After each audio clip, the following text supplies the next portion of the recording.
French are fled to die for love.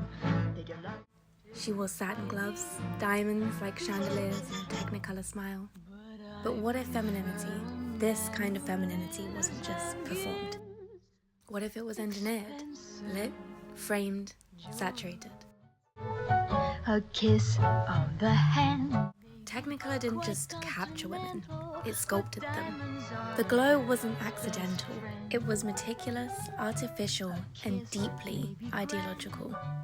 To be a woman on screen in the golden age of Hollywood was to be a symbol. Help you at the automat. Men grow cold as girls grow old, and we all lose our charms in the end. There's a particular glow to Technicolor film. Lush reds, cerulean blues, skin lit to near luminescence. But this glow wasn't just technical. From the 1930s through to the 1950s, Technicolor became a tool for shaping not only cinematic fantasy, but femininity itself. The women we remember from this era weren't just characters, they were color-coded ideals. Technicolor, especially its three-strip process developed in the 1930s, rendered colors so vividly that everything on screen became hyper-real.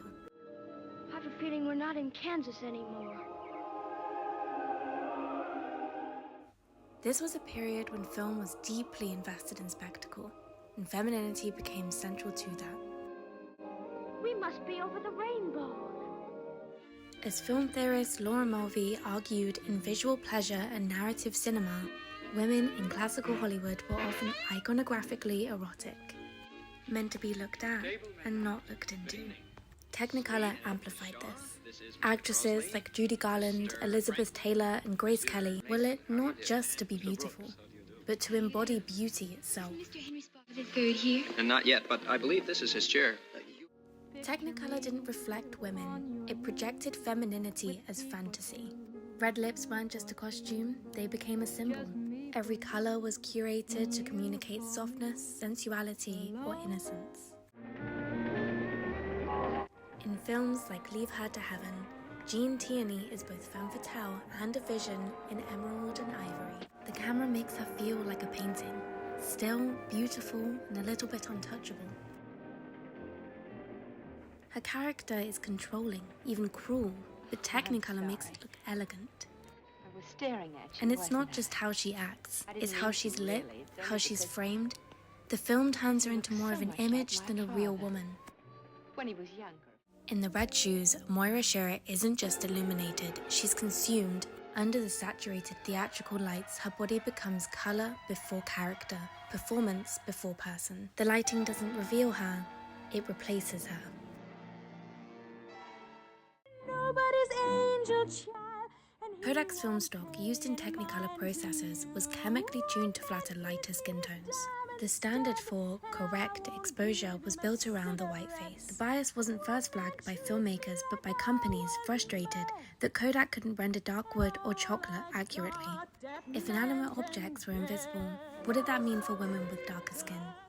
This wasn't just a technical oversight, it was a visual hierarchy. To be clearly seen in Technicolor was to be framed as beautiful, desirable, and worth watching. For many women of color, especially black women, this clarity was denied.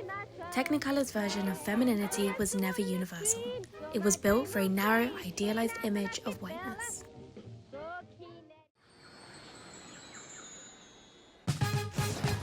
As film moved into naturalism and digital formats, the Technicolor aesthetic faded, but its logic didn't. Today, we see its echoes in retro filters, hyper-feminine ad campaigns, and contemporary cinema. Greta Gerwig's Barbie didn't shy away from artificiality, it weaponized it, using pastel saturation to critique and reclaim the image of the ideal woman. In contrast, films like Portrait of a Lady on Fire or If Beale Street Could Talk use light to center intimacy and subjectivity, not objectification. Women are still lit with care, but the camera now asks, what does she feel instead of how does she look? The Technicolor woman was never real. She was lit, filtered, and framed into existence. But her legacy lives on, not just in how we light women in film, but in how we continue to perform femininity in colour.